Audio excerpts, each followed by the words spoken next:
여기 이제 보시면 이제 하나님이 입다라는 사람을 통해서 이스라엘을 구원하시는 일이 나오죠. 이 사람이 이제 어떤 사람이었느냐면, 이거 11장에 처음에 보시면은 기생을 통해서 낳은 아들이었습니다. 기생. 길르앗의 아들인데 기생의 소생이었죠. 그리고 길르앗에 본처가 있었습니다. 본처가 또 아들들을 낳았죠. 근데 이 11장 2절에 보시면은 아내의 아들들이 자라매 입다를 쫓아내면서 너는 다른 여인의 자식이니 우리 아버지 집의 기업을 잊지 못하리라. 그래서 3절에 보면 입다가 그 형제들을 피해서 떠났습니다. 아버지 집을. 그래서 떠나서 이제 돕당에 거하는데, 이제 아버지 집에서 먼 그 땅으로 떠나서 이제 거기에 거하고 있는데 잡류가 그에게로 모여왔다. 3절에 그렇게 돼 있죠. 그러니까 이 무가치한 사람들이, 그러니까 불법자들이죠. 떠돌면서 도둑질하고 뭐 이런 사람들입니다. 이 잡류가. 이제 그 이스라엘이 암몬 자손 때문에 어려움에 처하니까 이 길르앗 사람들이, 길르앗 장로들이 이 자신들이 쫓아냈던 그 입다에게 도움을 청합니다. 입다에게. 근데 입다가 이제 지금 우리가 방금 읽은 데 보시면 입다가 이제 이 암몬 왕이 내 땅 돌려주라. 너희가 불법으로 점거한 우리 땅 돌려주라 하고 하니까 이 입다가 우리가 불법으로 너희 땅을 점거한 적이 없다. 이렇게 얘기하면서 그 역사적인 근거를 대죠. 하나하나 대죠. 이거 굉장히 중요하죠. 이 역사적인 근거라는 게 요즘에도 문제가 있죠. 영토 분쟁하면은 역사적인 근거를 따지죠. 요즘에도. 근데 만약에 이때 지금 입다가 가나안 정복의 이 구체적인 역사를 몰랐더라면은 할 말이 없었을 겁니다. 아주 정확하게 얘기를 하죠. 지금 이게 민수기와 신명기와 여호수아에 기록된 그 기록들을 입다가 자세히 알고 있었던 겁니다. 민수기와 신명기와 여호수아. 그러니까 좀 입다가 좀 특이한 사람이에요. 제가 이제 생각해 보면은 이 사람이 굉장히 특이한 사람입니다.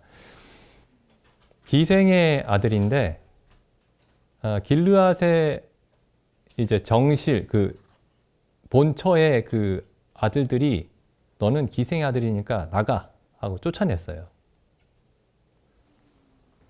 그러면 이 사람이 이제 뭐 내가 기생에게서 태어난 게 기생의 어머니를 둔 게 내 잘못이냐 뭐 이럴 수도 있고,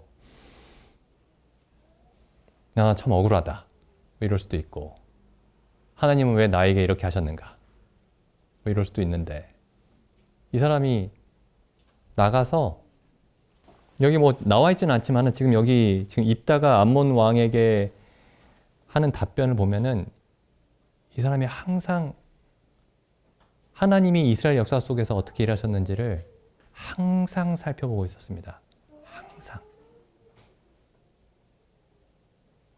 그러니까 어찌 보면은 자기를 지켜주지 않은 하나님이죠.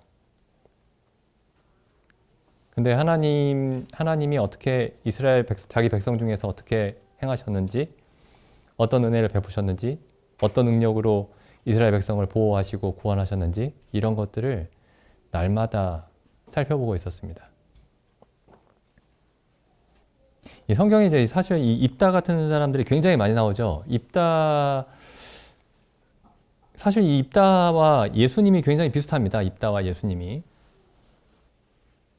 그 예수님이 이제 그 성경에 보면 이제 요셉과 이제 정혼하고 혼인하기 전에 마리아의 뱃속에 생겼죠. 그러니까 성령으로 잉태되셨지만은 사람들이 봤을 때는 그게 굉장히 이상한 사건이었던 겁니다. 그러니까 마치 음행의 결과로 태어난 아이처럼 보이는 거예요. 그래서 요셉이 몰래 이렇게 이혼을 하려고 했죠. 파혼하려고 했죠. 그리고 예수님이 또 굉장히 가난한 집에 태어났습니다. 그래서 8일 만에 남자아이가 태어나면 이제 8일 만에 하나님께 제물을 드리죠. 그때도 가장 가난한 사람이 드리는 제물로 드렸죠. 비둘기. 그리고 또 갈릴리에서 유년 시절을 보내셨습니다. 이스라엘 사람들이 천대하는 갈릴리 지역에서. 그리고 또 예수님이 배움이 없었습니다. 근데 이 예수님을 통해서 하나님이 이스라엘을 구원하시고 온 세상을 구원하셨죠.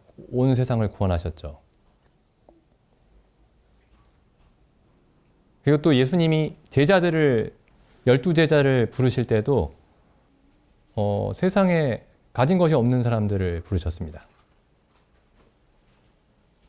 배움도 없고 가난하고 그리고 다 또 갈릴리 사람들이었죠. 심지어 사람들은 예수님을 사마리아 사람이라고도 불렀습니다. 사마리아 사람.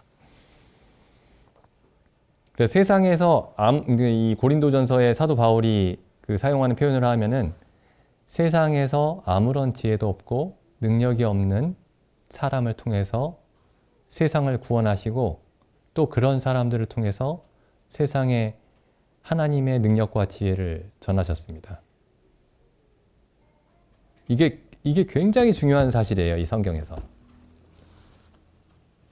그러니까 예수님이 우연히 그런 배경을 가지고 태어나신 게 아니고 하나님의 계획 속에서 예수님이 그런 배경 속에서 태어나게 하셨습니다. 왜냐하면 세상의 지혜와 능력이 아닌 전적인 하나님의 능력으로 세상을 구원하시고 사람을 구원하신다라는 사실을 증명하시려고 하신 거예요.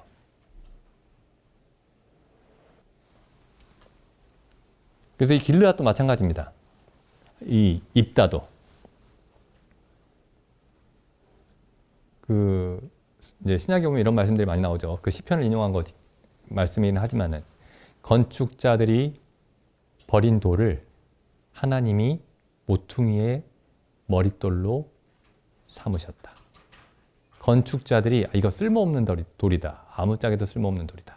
하고 버린 그 돌을 하나님의 성전의 모퉁이 머릿돌로 삼으셨다. 사람들이 볼 때에는 아무런 능력도 없고 아무런 필요도 없는 것처럼 보이는 그 돌을 가지고 하나님의 집의 기초로 삼으신 거죠.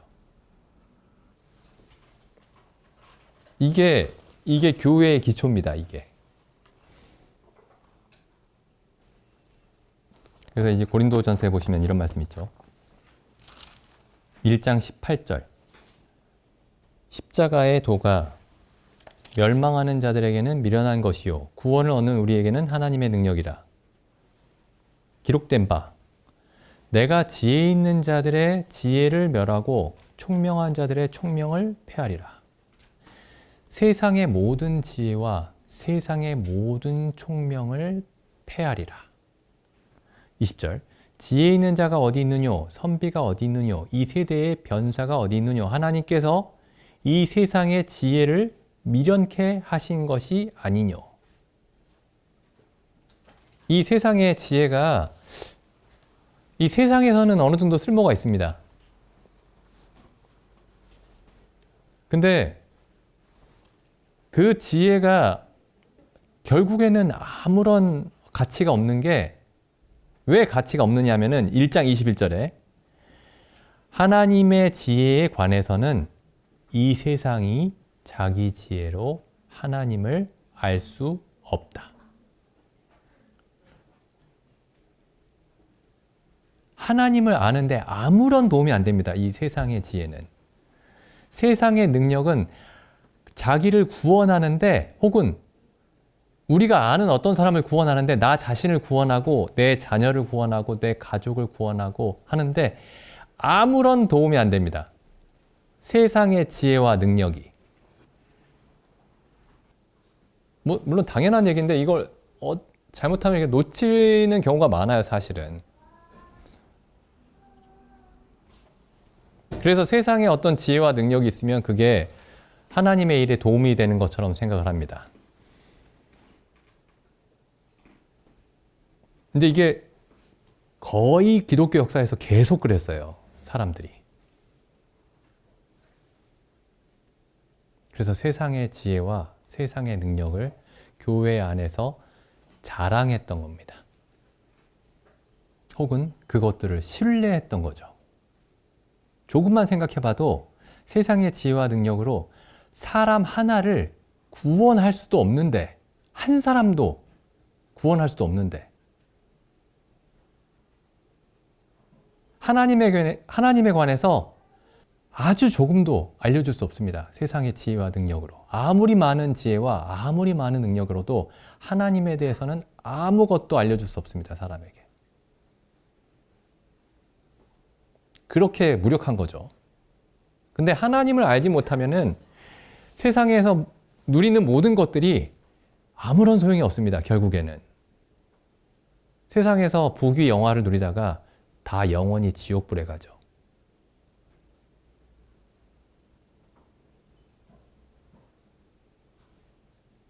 계속 읽어보겠습니다. 21절. 하나님의 지혜에 있어서는 이 세상이 자기 지혜로 하나님을 알지 못한다.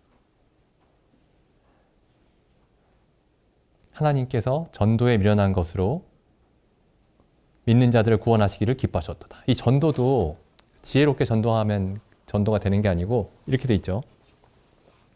2장 4절에 내 말과 내 전도함이 지혜에 권하는 말로 하지 아니하고 다만 성령의 나타남과 능력으로 하여. 그러니까 전도도 말을 잘 한다고 되는 게 아닙니다. 이게. 그러니까 세상의 모든 지혜와 능력이 정말 허무한 거죠. 사람을 구원하는 데 있어서. 그 다음 보시죠. 26절. 형제들아 너희를 부르심을 보라. 육체를 따라 지혜 있는 자가 많지 아니하며 능한 자가 많지 아니하며 문벌 좋은 자가 많지 아니하도다. 지금 고린도 교회의 그 성도들에 대해서 얘기를 하는 거예요. 사도 바울이. 근데 먼저 잘 보시면 26절이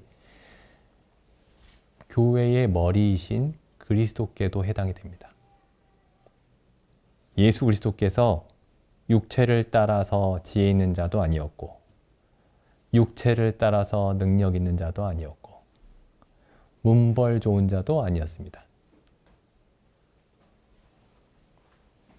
27절. 그러나 하나님께서 세상에 미련한 것들을 택하사 지혜 있는 자들을 부끄럽게 하려 하시고 세상에 약한 것들을 택하사 강한 것들을 부끄럽게 하려 하시며 하나님께서 세상에 천한 것들과 멸시받는 것들과 없는 것들을 택하사 있는 것들을 폐하려 하시나니 이는 어떤 육체도 세상의 그 어떤 지혜와 능력도 하나님 앞에서 아무런 자랑도 할 수 없게 하려 하심이라. 그러니까 사람이 가진 모든 것을 자랑할 수 없게 하셨습니다. 근데 교회라고 하는 곳들을 보시면 이런 것들을 자랑합니다. 사람들이 끊임없이 이런 것들을 자랑을 합니다. 이런 것들을 의지하고 이런 것들을 자랑을 합니다.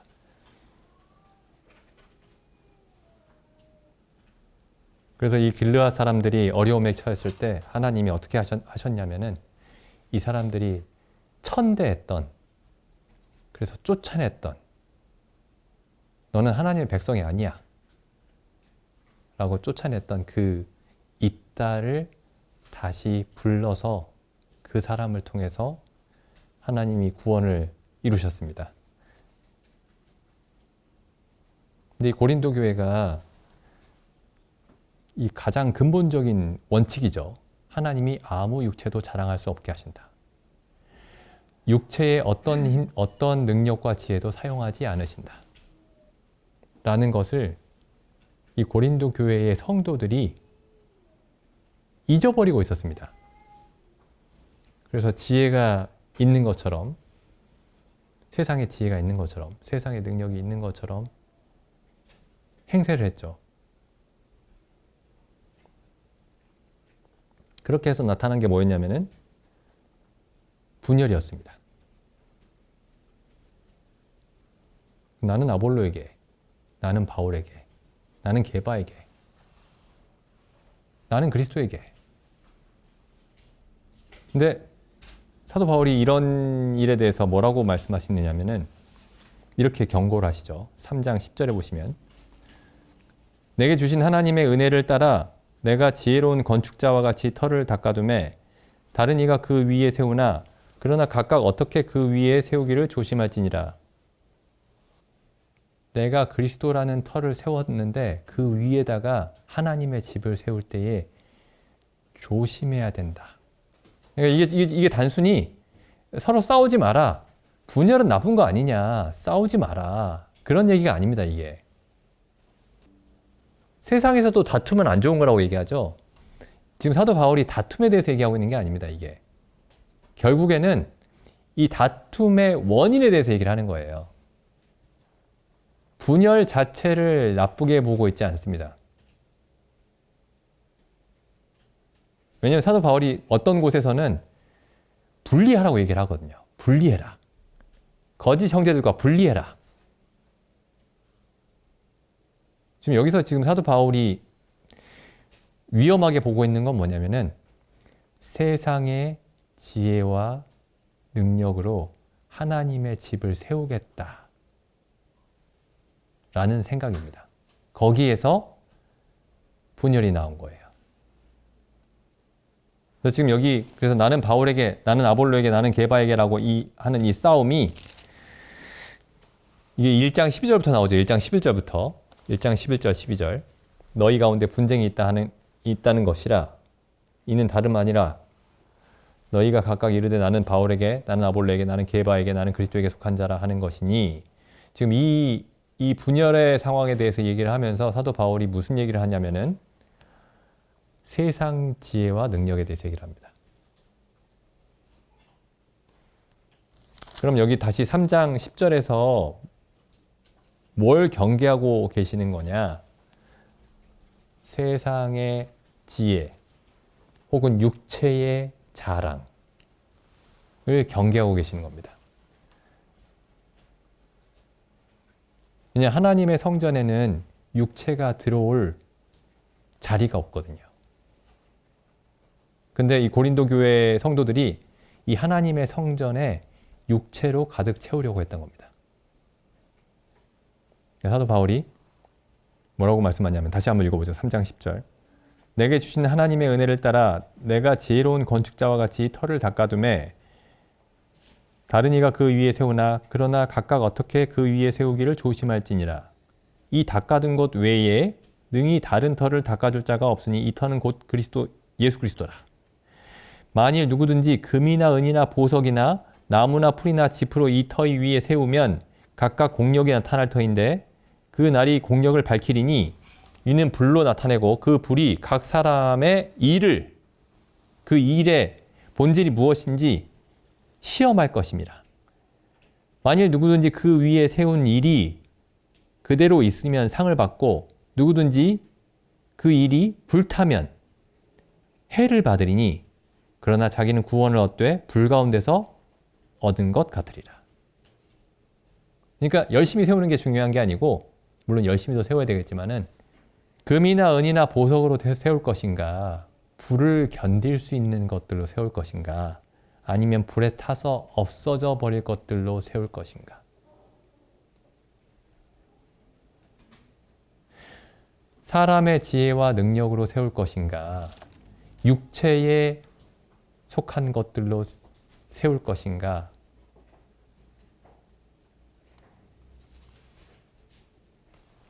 그리고 이렇게 말씀하시죠. 다음 바로 이어서 16절에 너희가 하나님의 성전인 것과 하나님의 성령이 너희 안에 거하시는 것을 알지 못하느냐.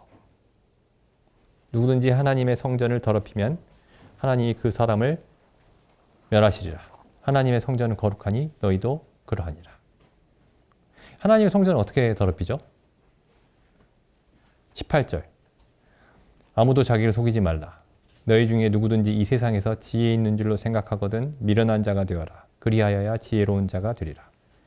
이 세상 지혜는 하나님께 미련한 것이니 기록된 바 지혜 있는 자들로 하여금 자기 괴율에 빠지게 하시느니라 하였고 또 주께서 지혜 있는 자들의 생각을 헛것으로 하신다 하셨느니라. 그 세상의 지혜와 능력으로 하나님의 성전을 세우려고 하는 것들을, 그런 일들을 하나님의 성전을 더럽히는 것이라, 이렇게 말씀하셨습니다. 이게 그냥 일반적으로 일어나고 있는 일이에요. 그런데 그 기독교 안에서 우리 교회 목사님은 무슨 대학을 나와서 무슨 신학교를 나와서 무슨 신학 박사를 받고, 우리 교회는 신도수가 몇 명이고 그 안에는 고위 공직자들도 많이 있고, 그런 얘기도 하죠. 만약에 예수님과 12사도로만 이루어져 있던, 12사도들로 이루어져 있던 그 사람들의 무리를 봤을 때는 정말 초라하게 봤을 겁니다.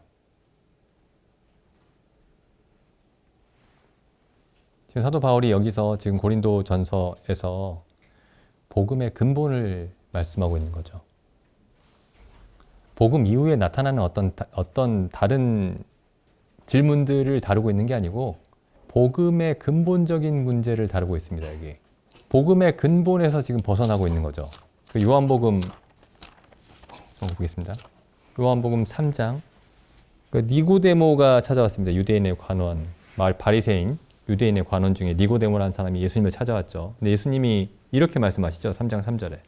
예수께서 대답하여 가라사대 진실로 진실로 내게 이르노니 사람이 거듭나지 아니하면 하나님 나라를 볼 수 없느니라. 이게 엄청난 얘기입니다. 우리가 너무 잘 알고 있는 얘기지만은 이 말씀을 생각하면 생각할수록 육체의 자랑은, 육체의 신뢰는, 육체가 하는 일은 하나님 나라에 들어갈 수가 없구나. 세상의 지혜와 능력은 하나님 나라와 상관이 없구나. 니고데모가 가진 세상에 속한 것들 중에 니고데모가 가진 것들이 굉장히 좋은 게 많았을 겁니다. 이 사람은 어떤 유대인의 기준에서도 경건한 사람이었을 것이고 율법을 지키는 사람이었을 것이고, 그리고 예수님을 이 밤중에 찾아왔죠.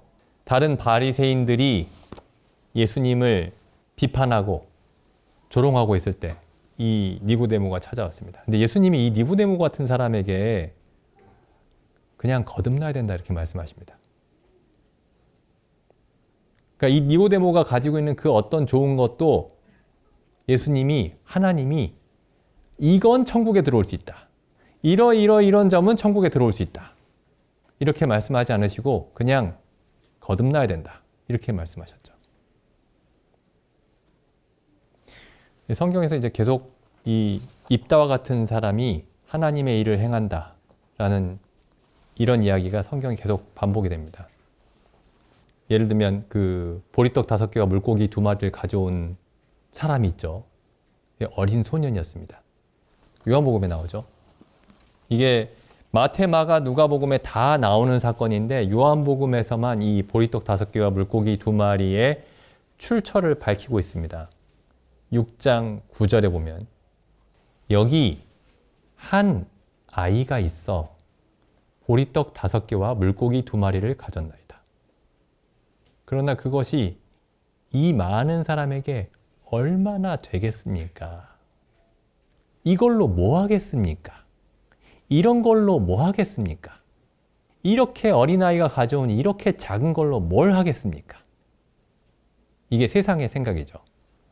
사람들이 흔히 일반적으로 가지고 있는 생각입니다. 이 어린아이가 뭐 하겠습니까? 이렇게 적은 걸로 뭐 하겠습니까? 저 사람이 뭘 하겠습니까? 혹은 내가 뭐 하겠습니까? 나 같은 사람이 뭐 하겠습니까? 뭐 저런 형제가 뭐 하겠습니까? 저런 자매가 뭐 하겠습니까? 저 어린 자매가 뭐 하겠습니까? 저 어린 형제가 뭐 하겠습니까? 근데 예수님이 이 한 어린아이가 가지고 온 얼마 안 되는 아주 작은 이 음식을 가지고 5,000명을 먹이시면서 하나님의 영광을 나타내셨다. 이렇게 기록하고 있죠. 하나님이 입다를 사용하셨습니다. 기생의 아들, 쫓겨난 아들. 하나님이 심령이 가난한 자를 사용하십니다. 애통하는 자를 사용하십니다. 그래서 우리가 하나님 앞에서 아무것도 없는 것을 우리가 자랑하고 있는지, 하나님 가진 것이 없습니다. 그렇지만 우리는 하나님을, 예수 그리스도를, 우리 안에 성령이 계십니다.